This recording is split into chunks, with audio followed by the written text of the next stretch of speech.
2023 में चीन एक बड़े युद्ध का प्लान बना रहा है। ये सवाल इसलिए क्योंकि गलवान के बाद तवांग चीन के बुरे इरादों का टारगेट बना है। तवांग में क्या हुआ, तवांग में क्या साजिश रची गई, बहुत गौर से इस रिपोर्ट को देखिएगा, क्योंकि तवांग पर इससे पुख्ता रिपोर्ट आपको कोई और नहीं दिखाएगा। अरुणाचल प्रदेश में तवांग और तवांग में ये जगह है यांगत्से, ठीक एलएसी पर, ऊंचाई 17,000 फीट, एक तरफ भारत और दूसरी तरफ तिब्बत, जहां चीन की फोर्स मौजूद है। 9 दिसंबर को यहां चीन के 300 सैनिकों ने भारतीय जवानों पर हमला किया।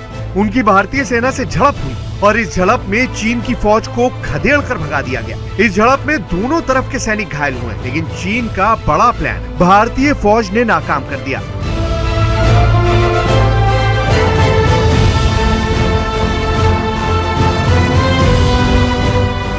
रक्षा मंत्री ने इस पूरे मसले पर क्या कहा है, बहुत गौर से देखिएगा।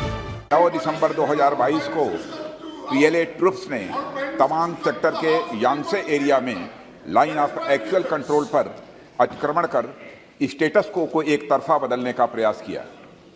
चाइना के इस प्रयास का हमारी सेना ने दृढ़ता के साथ सामना किया है अध्यक्ष महोदय, और इस फेस ऑफ में हाथापाई भी हुई है।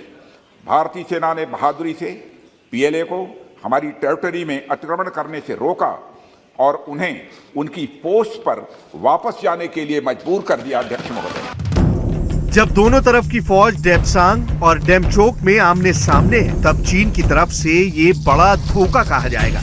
इससे पहले 2021 में अक्टूबर के महीने में भी चीन के कुछ सैनिकों ने यहाँ घुसपैठ की। तब भारत ने उसकी पेट्रोलिंग पार्टी को रंगे हाथ पकड़ा था और कई घंटों बाद उनको छोड़ा था। इसी पर कॉन्फिडेंस बिल्डिंग मेजर्स के लिए बेहद जरूरी है कि चीन अपनी हरकतों से बाज आ जाए और विस्तारवादी नीति जो है वो अपने ख्यालों से बाहर निकाल ले। ऐसा करने के लिए भारतीय सेना अब लद्दाख के बाद पूर्वोत्तर में तवांग पर सबसे ज्यादा फोकस कर रही है और चीन से निपटने के लिए भारतीय सेना ने पूरी तैयारी कर ली है। अब देखिए कि तवांग में चीन को टक्कर देने के लिए भारत के पास क्या है। पूर्वी सेक्टर में चीन का मुकाबला करने के लिए भारत की सबसे बड़ी ताकत समझिए। कोलकाता में पूर्वी कमांड के तहत 3 बड़ी फॉर्मेशन आती हैं। पहली है असम के तेजपुर में चौथी कोर, दूसरी है नागालैंड के दीमापुर में और तीसरी है पश्चिम बंगाल के सिलीगुड़ी में 33वीं कोर। ये 3 बहुत बड़ी फॉर्मेशन हैं जिन पर पूरे पूर्वोत्तर के डिफेंस की जिम्मेदारी है। ये पूरे पूर्वोत्तर यानी सिक्किम से लेकर अरुणाचल प्रदेश और तमाम पूर्वोत्तर के राज्यों की हिफाजत करने के लिए भारत की तैयारी है। इस बात से चीन भी बहुत अच्छी तरह वाकिफ है कि ईस्टर्न कमांड के पास कितनी ताकत है। इसके अलावा चीन के खिलाफ इमरजेंसी ऑपरेशन करने के लिए पानागढ़ में 17वीं माउंटेन स्ट्राइक कोर भी तैनात है। पश्चिम बंगाल में इस मिलिट्री बेस के तहत एक डिवीजन आती है और ये फॉर्मेशन स्पेशल ऑपरेशन के लिए तैयार की गई है। जमीन पर ये भारत की सबसे बड़ी पावर है जो चीन के खिलाफ कुछ घंटों के नोटिस पर एक्टिव हो सकती है और मोर्चे तक फौज के ऑपरेशन शुरू कर सकती है।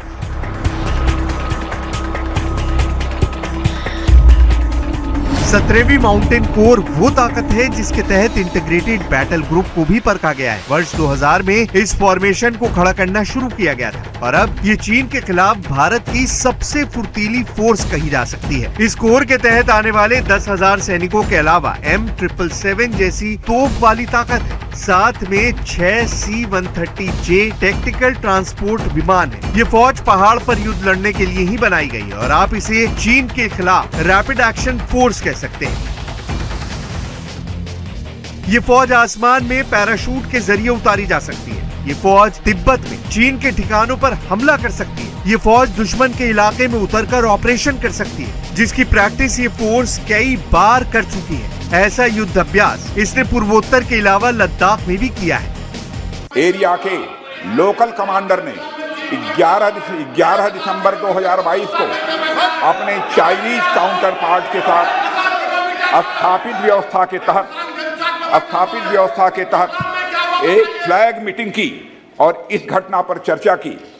चीनी पक्ष को इस तरह के एक्शंस के लिए मना किया गया और सीमा पर शांति बनाए रखने के लिए कहा गया। इस मुद्दे को चीनी पक्ष के साथ कूटनीतिक स्तर पर भी उठाया गया है। जमीन के बाद अब आसमान का रुख करते हैं। तवांग में हुई तकरार के बाद वायुसेना हाई अलर्ट मोड पर काम कर रही है। असम के झाबुआ और तेजपुर एयरबेस से सुखोई 30 MKI विमान पूरे इलाके में एयर पेट्रोलिंग कर रहे हैं।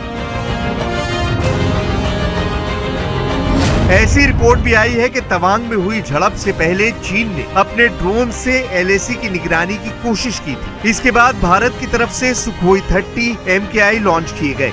भारत ने इस इलाके में अपना S-400 एयर डिफेंस सिस्टम भी तैनात किया हुआ है। इसकी सही लोकेशन के बारे में ना कोई पुख्ता जानकारी है और ना ही इस सिस्टम की डिप्लॉयमेंट के बारे में बताना देश के हित में होगा। लेकिन रूस से खरीदा गया ये सिस्टम 400 किलोमीटर के दायरे में किसी भी विमान, ड्रोन या फिर क्रूज मिसाइल को ट्रैक करके मार गिरा सकता है। चीन भी इससे वाकिफ है, इसीलिए वो अपना ड्रोन LAC के करीब तक लाकर भारत के रिएक्शन टाइम को देखना चाहता है। इस सब के अलावा भारत के पास एक बहुत ही आक्रामक हथियार है जिसे दुनिया रफाल के नाम से जानती है। फ्रांस से लिया गया ये जहाज बहुत स्पेशल है। रफाल के बारे में सबसे खास बात जानने से पहले इनके डिप्लॉयमेंट के बारे में कुछ पॉइंट्स जान लीजिए।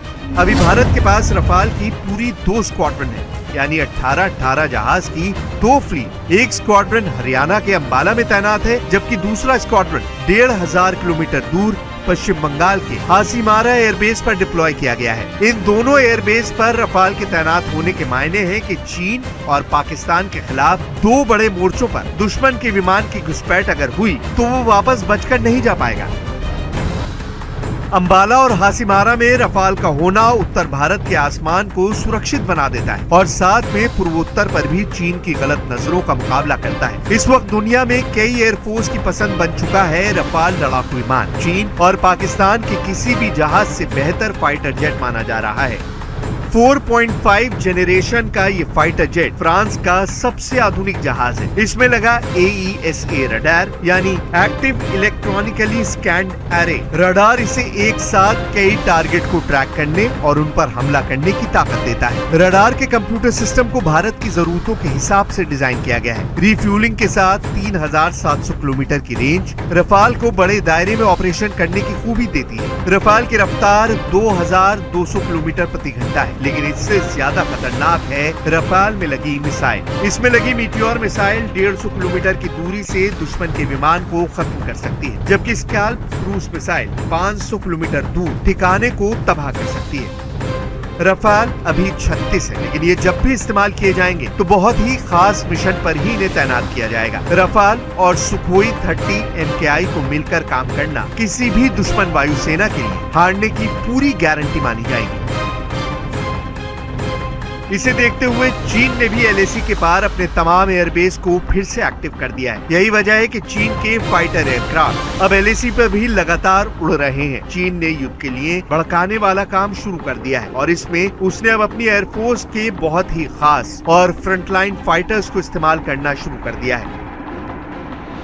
चीन की ताजा हरकत की वजह से LAC के आसपास फिर से बड़े एनकाउंटर का खतरा खड़ा हो गया है। LAC पर तनाव के बीच चीन लगातार उकसा रहा है। पूर्वी लद्दाख में 2020 के बाद से LAC पर जो आमना सामना बना हुआ है, उसमें चीन अब किसी बड़ी शरारत को अंजाम देने की तैयारी कर रहा है। अरुणाचल प्रदेश में हुई नई तकरार के बीच आखिर चीन का मकसद क्या है?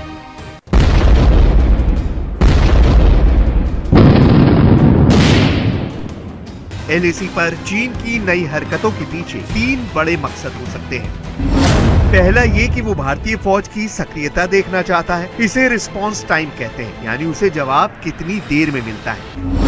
दूसरा ये कि चीन ये भी देखना चाहता है कि भारत ने कौन कौन से मिलिट्री बेस LAC के आसपास एक्टिव किए हुए हैं, ताकि युद्ध के हालात में वो इससे बचकर अपने मिशन को अंजाम दे सके। और तीसरा, वो लगातार LAC पर तनाव बनाते हुए इस इलाके में विवाद बरकरार रखना चाहता है, यानी वो अपनी दादागिरी कायम रखना चाहता है। 17 जुलाई 2022 को भारत और चीन के कमांडर्स के बीच 16वें दौर की बात हुई और अब 17वें दौर की बातचीत का इंतजार है। लेकिन अब चीन ने अरुणाचल प्रदेश में जो हरकत की है, उससे लगता है कि 2023 में वो भारत के साथ फिर से तनाव बढ़ाना चाहता है। LAC पर उसकी नीयत फिर से खराब नजर आ रही है। Yes, we can get there, no matter.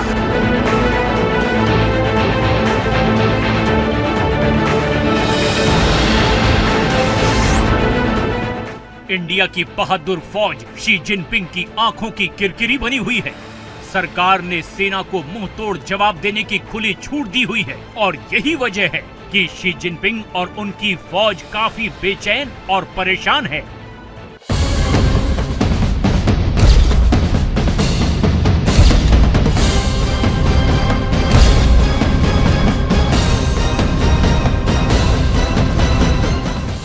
आखिर क्यों तवांग पर शी जिनपिंग और उनकी कायर फौज की नजर है? पूरी डिटेल के साथ आपको एक एक बात समझाएंगे। क्या चीन भारत से किसी युद्ध की तैयारी कर रहा है? आखिर क्या वजह है कि चीन सीमा से सटे तिब्बत के इलाकों में जबरदस्त तैयारी कर रहा है?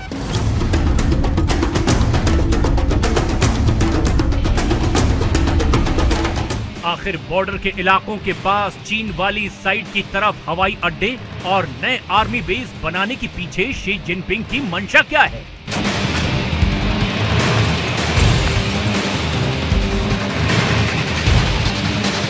सबसे पहले शुरुआत तवांग से ही करेंगे। आखिर चाइनीज आर्मी की नजर में तवांग क्यों खटक रहा है? वैसे तो चीन की निगाह पूरी LAC पर ही खराब है, लेकिन तवांग में चीन अक्सर गड़बड़ी की साजिशें रचता रहता है। तवांग का रणनीतिक महत्व बहुत ज्यादा है। असम की सुरक्षा के लिए तवांग पर नियंत्रण काफी जरूरी है। 1962 के युद्ध के समय चीन ने तवांग के रास्ते ही असम में घुसपैठ करवाई थी। तवांग इसीलिए भी सामरिक रूप से बहुत महत्वपूर्ण है क्योंकि इसकी सीमा भूटान और तिब्बत से भी लगती है। तवांग में 17,000 फीट ऊंची पहाड़ियां हैं, जहां ऐसे ऊंचे इलाके हैं कि इंडियन आर्मी नॉर्थ ईस्ट के बड़े हिस्से की निगरानी कर सकती है। और यही वजह है कि चीन इस इलाके को लगातार विवादों में डालने की कोशिश में जुटा रहता है। तवांग का दुरुपयोग भारत में घुसपैठ के लिए चीन पहले भी करता रहा है। अक्टूबर 2021 में चीन के 200 सैनिकों के एक दल ने भारत चीन भूटान की सीमा पर मौजूद एक भारतीय गांव में घुसने की कोशिश की थी, जिसको इंडियन आर्मी ने नाकाम कर दिया था। उस वक्त भी भारत के सैनिकों ने चीन के सैनिकों को खदेड़ दिया था। 15 जून 2020 को गलवान की मुठभेड़ के बाद अगस्त के महीने में ही चीन की आर्मी ने एक बार फिर तवांग में घुसपैठ की कोशिश की थी। उस वक्त भी भारत की आर्मी ने चीन की आर्मी की कलाई खोलकर रख दी थी और उनको पीछे लौटने पर मजबूर किया था। साल 2016 में भी चीन ने तवांग में घुसपैठ की कोशिश की थी, जिसे नाकाम कर दिया गया था। 1962 की जंग में इस इलाके में इंफ्रास्ट्रक्चर न होने की वजह से भारत की सेना को यहां पहुंचने में बहुत दिक्कतें हुई थी, जिससे चीन को रणनीतिक फायदा भी मिल गया था। मार्च के बाद जब तिब्बत में बर्फ पिघल जाती है तो जिनपिंग के आदेशों के मुताबिक तिब्बत से लगे हुए चीन की तरफ वाले इलाके में चीन की आर्मी लगातार निर्माण कार्य करवाती रहती है। चीन लद्दाख और अरुणाचल की तरफ से लगातार भारत के ऊपर दबाव बनाने की कोशिश करता रहता है। चीन और भारत का बॉर्डर 3,488 किलोमीटर लंबा है। भारत के 5 राज्यों से चीन की सीमा लगती है: लद्दाख, उत्तराखंड, हिमाचल प्रदेश, सिक्किम और अरुणाचल प्रदेश। लद्दाख, उत्तराखंड और अरुणाचल प्रदेश में अक्सर चीन की आर्मी घुसपैठ की कोशिश करती रहती है। पहले चीन की 40 से 50 सैनिकों की टुकड़ी ही घुसपैठ की कोशिश करती थी, लेकिन अब हालात बदल गए हैं। भारत की सेना को खुली छूट मिल गई है, इसीलिए अब चीन के डरे हुए कायर फौजी 200 से 300 की संख्या में LAC के इलाकों में घुसपैठ की कोशिश करते हैं, लेकिन फिर भी नाकाम ही होते हैं। साल 2017 में चीन और भारत की फौज के बीच डोकलाम स्टैंड ऑफ हुआ, जिसमें 2 महीने 1 हफ्ते 5 दिनों तक भारत और चीन की फौजें आमने सामने डटी हुई थी। डोकलाम के स्टैंड ऑफ में चीन ने भारत पर दबाव बनाने की तमाम कोशिशें की, लेकिन उसकी सारी कोशिशें नाकाम रही थी। भारत की बढ़ती ताकत को देखते हुए परेशान जिनपिंग ने सीमा से सटे हुए चीन के साइड वाले इलाकों में जबरदस्त तरीके से निर्माण कार्य शुरू करवा दिया। चीन के शिनजियांग में, दाशकुरगन और तिब्बत में टिंगरी और दामसुंग में 3 नए हवाई अड्डों का निर्माण करवाया। इसके अलावा काशगर, होतान, ल्हासा और बांगडा में भी चीन ने अपने पुराने एयरबेस की मरम्मत करवाई। चीन ने सीमा पर अपनी स्थिति को मजबूत करने के बाद लद्दाख में घुसपैठ की नाकाम कोशिशें की। तवांग पर तो लंबे अरसे से चीन की नजर है, लेकिन लद्दाख में पेंगोंग झील के पास के इलाकों में भी चीन की आर्मी एक्टिव हुई थी। लद्दाख की 840 किलोमीटर लंबी एलएसी पर चीन स्थिति को बदलने की कोशिश करता रहता है। लद्दाख पर दबाव बनाने के लिए साल 2021 में चीन की आर्मी ने अपनी 2 डिवीजन को रवाना कर दिया था।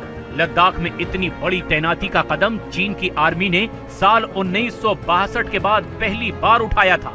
चीन ने इस पूरे मिलिट्री जमावड़े को इस तरह से दिखाने की कोशिश की थी कि ये तो सिर्फ एक सैन्य अभ्यास है, लेकिन भारत की आर्मी उस वक्त और ज्यादा अलर्ट मोड में आ गई जब चीन ने 2 पैदल सेना के डिवीजन यानी करीब 30,000 की और अतिरिक्त आर्मी लद्दाख से लगी हुई इस एलएसी पर तैनात कर दी। चीन ने 2021 में भारत से लगने वाली पूरी 3,488 किलोमीटर लंबी सीमा रेखा को ही एक्टिव करने की कोशिश की थी, लेकिन चीन को पस्त करने के लिए अगस्त 2020 में भारत ने मालडो स्थित चीन की सेना के कैंप के ठीक सामने ही ऊंची पहाड़ियों पर कब्जा जमा लिया था। जब चीन की आर्मी और उसके कई बेस ऊंची पहाड़ियों से इंडियन आर्मी के सीधे निशाने पर आ गए तो चीन ने हार मानी और पीछे हटने को राजी हुआ।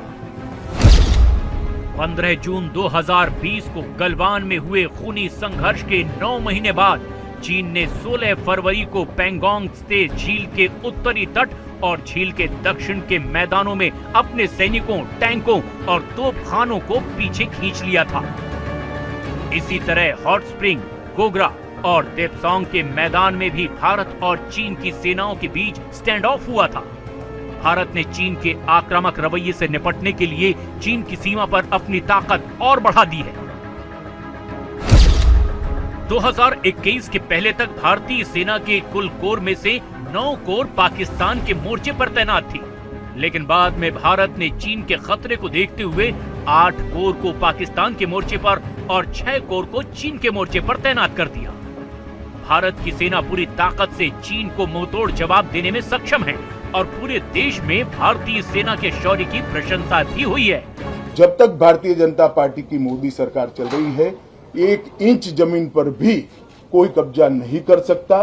कल अपने सेना के जवानों ने जो 8 की देर रात को और 9 की सुबह को जो वीरता दिखाई है, मैं इसकी भूरी भूरी प्रशंसा करता हूं।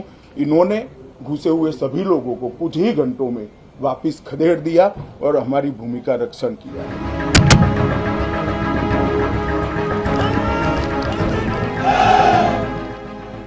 भारत की सुरक्षा एजेंसियों के सामने बड़ी चुनौती ये पता लगाना भी है कि आखिर चीन ने अचानक ये हरकत क्यों की है, क्योंकि पिछले कई महीनों से पाकिस्तान के पश्चिमी बॉर्डर यानी अफगानिस्तान से लगने वाली सीमा पर भी तनावपूर्ण स्थिति बनी हुई है। अफगानिस्तान की सीमा की सुरक्षा में लगे तालिबान के लड़ाकों ने पाकिस्तान के चमन इलाके में गोलीबारी करके पाकिस्तान के कई नागरिकों की हत्या भी कर दी है। अफगानिस्तान और पाकिस्तान के बीच बॉर्डर पर तनाव की अभूतपूर्व स्थिति है। कहीं आईएसआई और पाकिस्तान के नए जनरल ने कश्मीर से लगने वाली सीमा पर दबाव कम करने के लिए भारत की चीन से लगने वाली सीमा को एक्टिव करने की साजिश तो नहीं रची। इस तरफ भी गौर करना काफी जरूरी है।